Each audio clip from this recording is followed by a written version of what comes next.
நம்ம பண்ண போகிறது என்னென்னா மட்டன் செமி கிரேவி பண்ணுறோம். அதுக்கான என்ன வேணும்னா 1/2 கிலோ மட்டன் வாங்கியிருக்கோம். அதுவும் வந்து போன்லெஸ் தான். அதை வந்து நாங்கள் இதை பாருங்கள், மஞ்சத்தூள், உப்பு, கொஞ்சம் மிளகாத்தூள் போட்டு கொஞ்சம் இஞ்சி பூண்டு போட்டு வேக வச்சுருக்கோம். இப்போது அந்த தண்ணியோடு இருக்குது. அதுக்கப்புறம் நம்ம என்ன பண்ணோம்னா வறுத்து அரைக்கணும் மசாலா. அதுக்கு என்னென்ன வேணுன்றதை இப்போ சொல்கிறேன், அதை நீங்கள் நோட் பண்ணி வச்சுக்கோங்க. இதை பாருங்கள், காஞ்ச மிளகா ஒரு 6 எடுத்துக்கோங்க. அதுக்கப்புறம் இதை பாருங்கள், இந்த என்ன பூ இது, பட்டை, கிராம்பு, அப்புறம் அந்த ஒரு பூ ஒன்று ஒரு நாள் பிரியாணிக்கு போடுவோம்ல, அந்த பூ ஒரு அரை பூ. அதுக்கப்புறம் முழு மல்லி இருக்குது பார்த்தீங்களா, அது. அதுக்கப்புறம் குருமிளகு, அப்புறம் வந்து பெரிய ஜீரகம், சோம்புன்னு சொல்லுவாங்க, இது சின்ன ஜீரகம். இதெல்லாம் அதுக்கு தேவையானது. இப்போ நம்ம என்ன பண்ணணும்னா அதெல்லாம் வந்து வறுத்து பொடிச்சு வச்சுக்கணும். அதுக்கப்புறமா வந்து தாளிக்கிறதை நம்ம பார்க்கலாம். இப்போ அது எப்படி எவ்வளோ போடணும் அப்படின்றத இப்போ நான் உங்களுக்கு சொல்கிறேன், அதை பாருங்கள். இப்போ வந்து 3 ஸ்பூனு இந்த மல்லி இருக்குல்ல, முழு மல்லி, அது 3 ஸ்பூன் போட்டுக்கணும். அதுக்கப்புறம் மிளகு வந்து 1.5 ஸ்பூனு.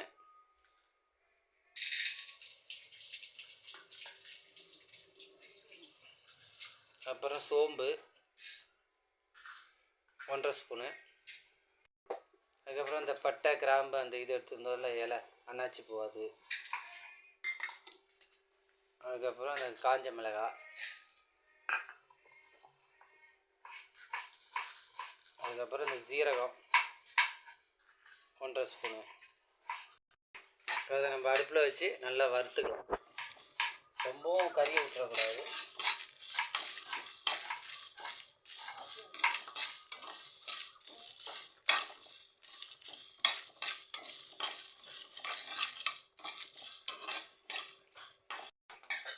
இப்போ பார்த்தீங்கன்னா இதை பாருங்கள், லைட்டாக இப்படி ஒரு மாதிரி கலராக வருது பாருங்கள், ரெட் கலர் மாதிரி.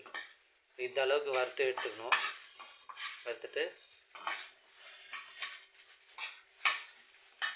ஜாரில் போட்டு பொடிச்சு எடுத்துக்கலாம். இப்போ பார்த்தீங்கன்னா இதை பாருங்கள், அந்த வறுத்து இந்த ஒரு பிளேட்டில் வச்சுருக்கோம். இப்போ அதை மிக்சியில் போட்டு நம்ம பொடி பண்ணி எடுத்துக்கலாம்.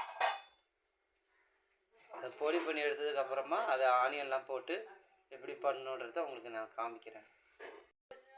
இப்போ பாருங்கள், மிக்சி ஜாரில் போட்டுக்கிறோம். மிக்சி ஜாரில் போட்டு, சின்ன ஜார் இருக்கு இல்லையா, பொடிக்கிற ஜார், அதில் போட்டுக்கணும். அதில் போட்டு மிக்சியில் வச்சு நம்ம பொடிக்க போகிறோம். இப்போது பார்த்தீங்கன்னா மிக்சியில் நம்ம பொடிக்கிறோம். இப்போ பார்த்தீங்கன்னா இதை பாருங்கள், இந்த அளவுக்கு பொடிச்சிக்கணும். நல்ல பொடியாக இருந்தால் நல்லா தான் இருக்கும். இந்த அளவுக்கு பொடிச்சிக்கலாம். இப்போது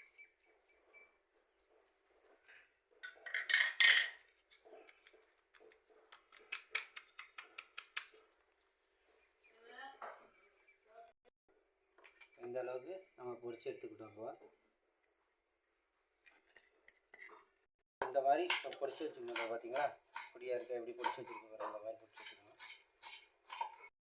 இப்போ பார்த்தீங்கன்னா ரொம்ப பெரிய வெங்காயம் இல்லை, நார்மல் சைஸில் 3 வெங்காயம் இந்த மாதிரி நறுக்கி வச்சுருக்கோம். இது தாளிக்கிறதுக்காக நறுக்கி வச்சுருக்கோம். இந்த மாதிரி கட் பண்ணி வச்சுக்கோங்க. அதுக்கப்புறம் நம்ம என்ன பண்ணுவோன்னா, ஒரு ஆனியன், சின்ன ஒரு நார்மல், ரொம்ப பெருசு இல்லாமல் நார்மலான ஒரு வெங்காயமும் ஒரு தக்காளியும் மிக்சியில் அரைச்சி பேஸ்ட் பண்ணி எடுத்து வச்சுக்கணும். இது நான் சொல்கிறது வந்து இந்த இந்த இந்த இப்போ இந்த அளவுக்கான மட்டனோட அளவுக்கு நான் சொல்கிறேன்.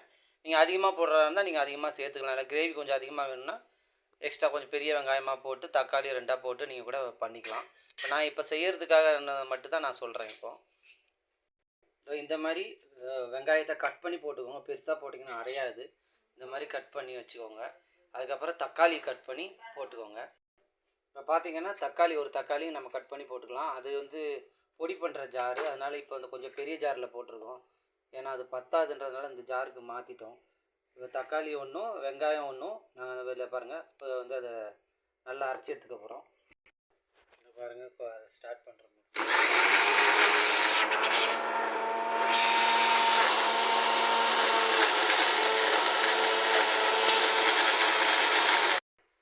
இப்போ நம்ம அடுப்பு பார்த்து வச்சுக்கலாம். நாங்கள் அரைச்சிட்டே இருந்தாப்புல திடீர்னு கரண்ட்டு போயிடுச்சு, அதனால் அதை அப்படியே நிறுத்தி வச்சுருக்கோம்.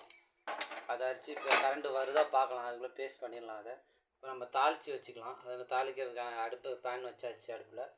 அடுப்பை பற்ற வச்சாச்சு, ஸ்லிம்மில் வச்சாச்சு. கொஞ்சம் பேன் சூடாகணுன்னா எண்ணெயை ஊற்ற வேண்டியதான்.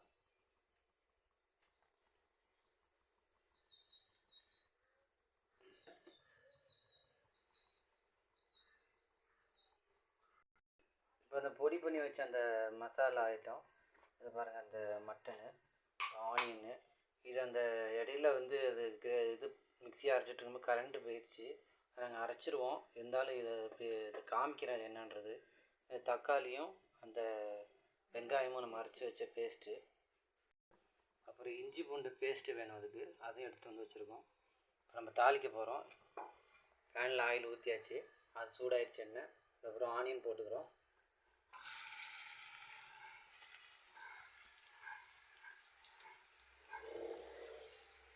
கட் பண்ணி வச்சு ஆனியன் போட்டாச்சு.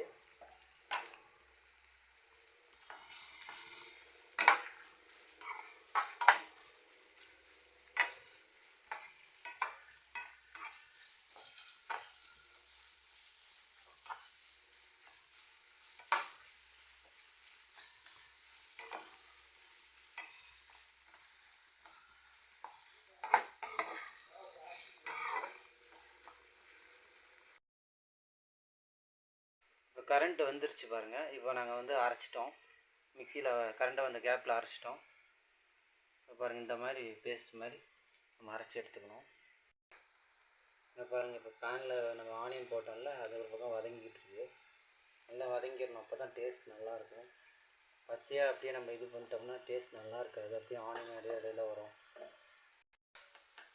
இப்போ பாருங்கள் ஆயில் அப்படியே வெளியில் வருது பாருங்கள், ஆனியன் தனியாக பிரிஞ்சு வருது பாருங்கள், அந்த மாதிரி வந்துடணும். அதை பாருங்கள், கலர் மாறிடுச்சு பாருங்கள், பொன்னிறமாக வந்துடுச்சு பார்த்தீங்களா. இப்போ நம்ம என்ன இஞ்சி பூண்டு போட்டுடலாம்.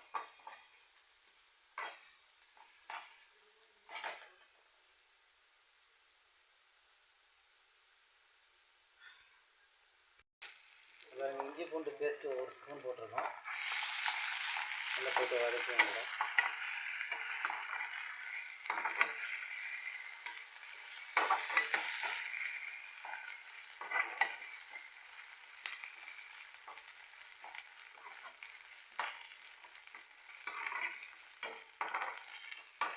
இப்போ என்ன போக போகிறேன், தக்காளி பேஸ்ட் அரைச்சிடுவேன்.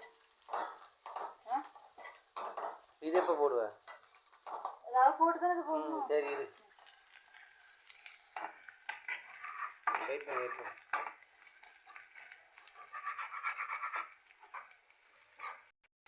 இப்போ பார்த்தீங்கன்னா அது நல்ல இஞ்சி பூண்டு பேஸ்ட்டு அது கூட சேர்ந்து நல்லா வதங்கி வந்துடுச்சு.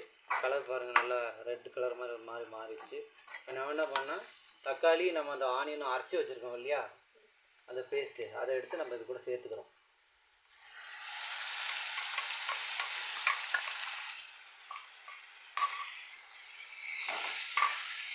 இந்த மாதிரி டைமில் சேர்த்தோம்னா தான் அது கரெக்டாக நல்லா ரோஸ்ட் ஆகி வரும், நல்லா ஃப்ரை ஆகி வரும், நல்லா வதக்கணும் அந்த மாதிரி.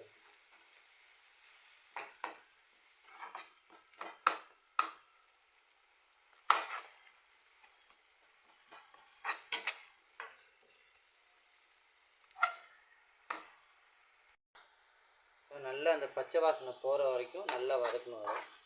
அது நல்லா ரோஸ்ட் ஆகி நல்லா வரணும், ட்ரை ஆகி வரணும். அதுக்கப்புறம் தான் மீதி இருக்கிறதெல்லாம் சேர்க்கணும். அதுக்கு இடையில் சேர்த்தோம்னா அந்த பச்சை வாசனை வந்துடும் இந்த கிரேவியில். இப்போ பார்த்தீங்கன்னா அதை பாருங்கள், நல்லா எண்ணெய் வெளியில் பிரிஞ்சு வந்துடுச்சு பாருங்கள். இப்போ கொஞ்சம் பச்சை வாசனையெல்லாம் சுத்தமாக போயிடுச்சு. கிட்ட அப்படி நம்ம இது பண்ணும்போதே வதக்கும் போதே தெரியும் ஸ்மெல்லு வருதா வரலையா அப்படின்ட்டு. அது போயிடுச்சு. இப்போ நம்ம என்ன பண்ணணும்னா, அந்த பொடிச்சு வச்சுருந்தோம்ல, அந்த காஞ்ச மிளகா, மல்லி, அதெல்லாம் நம்ம போட்டுக்க போகிறோம்.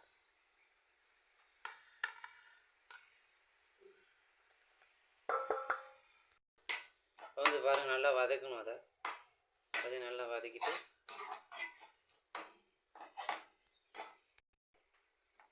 இப்போ நல்லா பாருங்கள் எப்படி ஆயிடுச்சு பாருங்கள். அது நல்லா நம்ம ட்ரை ஆகி நல்லா அப்படி வந்துடணும்.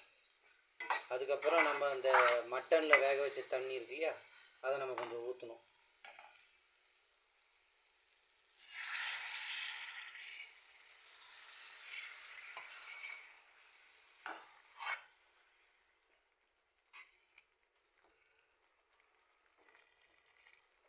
நம்ம என்ன பண்ணணும்னா, அது நல்லா இது கொஞ்சம் லைட்டாக கொதிக்க விட்டுட்டு, அது நம்ம உப்பு காரம் எல்லாம் கரெக்டாக இருக்கா அப்படின்றத நம்ம செக் பண்ணிக்கணும். இன்னும் கொஞ்சம் தண்ணி ஊற்றிக்கலாம். ரொம்ப அப்படியே டைட்டாக வர மாதிரி இருக்குது, அடி பிடிச்சிடும். அதனால தான் நல்லா ட்ரை எல்லாத்தையும் ஊற்றிடணும், தண்ணியெல்லாம் அடித்து ஊற்றிடணும்.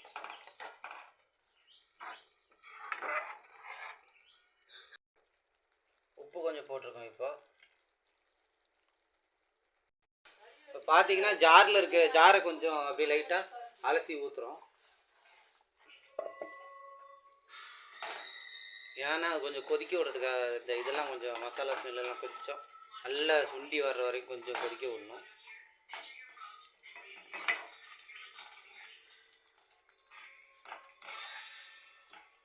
கொஞ்சம் தண்ணி ஊற்றிருக்கோம் அவ்வளோதான். அந்த ஜாரை வந்து அலசி ஊற்றிருக்கோம் அவ்வளோதான். ஜாரில் தக்காளி வெங்காயம்லாம் பேஸ்ட் பண்ணோம்ல, அந்த ஜாரை லைட்டாக தண்ணி ஊற்றி அலசி ஊற்றிருக்கோம். இப்போ வந்து அந்த மட்டனை போட்டுக்கிறோம். பாரு கொதிச்சு நல்லா கொதிக்குது. இந்த மட்டனை போட்டுக்கலாம். தண்ணி நிறைய ஊற்றிடக்கூடாது, ஏன்னா நம்ம வந்து செமி கிரேவி தான் பண்ணுறோம். தண்ணி நிறைய ஊற்றினோம்னா தண்ணி ஆகிடும். இப்போ நம்ம வந்து செமி கிரேவி பண்ணுறதுனால இந்த பாருங்கள் இந்த அளவு திக்னஸ் இருக்கணும், தண்ணியாக இருக்கணும். அது இன்னும் கொஞ்சம் நேரம் நம்ம அடுப்பில் வைக்கும்போது ஆட்டோமேட்டிக்காக அது செமி கிரேவிக்கு அந்த அந்த ஆகிற அந்த பருவம் வந்துடும். இப்போ வந்து கொஞ்சம் தண்ணி அதிகமாக இருக்குல்ல, அது கொஞ்சம் நேரத்தில் பாருங்கள் கரெக்டாக வந்துடும். கொதிக்க அந்த கறியை உள்ளே போட்டு அதை நேரம் நம்ம வச்சா தான் அந்த கறிலையும் அந்த அந்த மசாலாலாம் பிடிக்கும்.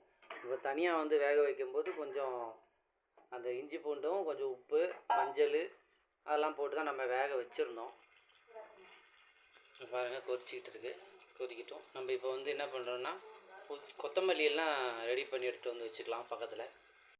இப்போ பாருங்கள் நல்லா கொதிச்சு வருது, அப்படியே ட்ரை ஆகுது பாருங்கள் தண்ணி. உங்களுக்கு பெப்பர் ஸ்பைசி வேணும்னா கொஞ்சம் பெப்பர் ஆட் பண்ணிக்கலாம், இல்லை காரம் கரெக்டாக இருக்குன்னா அப்படியே விட்டுருங்க. அதுக்கப்புறம் இப்போ நம்ம என்னன்னா கொதிச்சு வந்தோடனே நம்ம கொஞ்சம் இது அரிஞ்சு வச்சுருக்கோம், கொத்தமல்லி அரிஞ்சு வச்சுருக்கோம், அதை மேலே போட்டுட்டு இந்த வேலையை முடிச்சிட வேண்டியதுதான். மட்டன் செமி கிரேவி ரெடி ஆயிடுச்சு. இது ஒரு பேனுக்கு எடுத்து வச்சுட்டு நம்ம சாப்பிட்டு எப்படி இருக்குன்னு சொல்லலாம். வீடியோ பிடிச்சிருந்தா லைக் பண்ணுங்கள், ஷேர் பண்ணுங்கள், கமெண்ட் பண்ணுங்கள், சப்ஸ்கிரைப் பண்ண மறந்துடாதீங்க. இன்னும் கொஞ்ச நேரம் விட்டுட்டு வேறு ஒரு பேனுக்கு மாற்றிக்கலாம். இப்போ பாருங்கள், இப்போ மட்டன் செமி கிரேவி சூப்பராக ரெடி ஆயிடுச்சு. இப்போ நம்ம ஒரு ஹாட் பேக்கு மாற்றிக்கிறோம். இன்றைக்கி ஃப்ரைடேனால நாங்கள் கிளம்புறோம், மசூதிக்கு தொழுவ போகிறோம். தொழுட்டு வந்ததுக்கப்புறம் ரசம் வைக்கிறேன்னு சொல்லியிருக்காங்க. ரசம் வச்சுட்டு ரசமும் இது ஓரத்தில் வச்சு சாப்பிட்ற மாதிரி காம்பினேஷன் நல்லாயிருக்கும். நீங்களும் ட்ரை பண்ணி பாருங்கள் வீட்டில், மறந்துடாதீங்க. பாருங்கள் இப்போ பேன் இப்போ வேறு ஒரு ஹாட் பேக்கு மாற்றுறாங்க.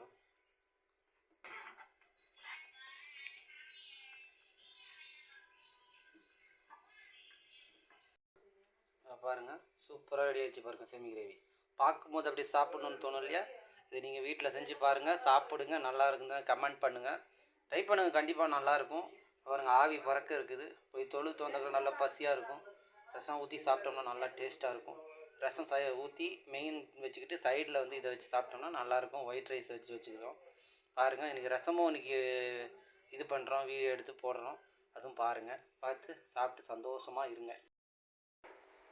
இப்போ பார்த்தீங்கன்னா பள்ளிவாசலுக்கு தொழுதுட்டு வந்தாச்சு, சாப்பிட்றதுக்காக உட்காந்துருக்கோம். இந்த ஒயிட் ரைஸ் போட்டாச்சு, ரசம் ஊற்றியாச்சு. இப்போ நம்ம ரெடி பண்ணி வச்சுருக்கோம் இல்லையா மட்டன் செமி கிரேவி, அதை வச்சு ஓரமாக வச்சு சாப்பிட போகிறோம்.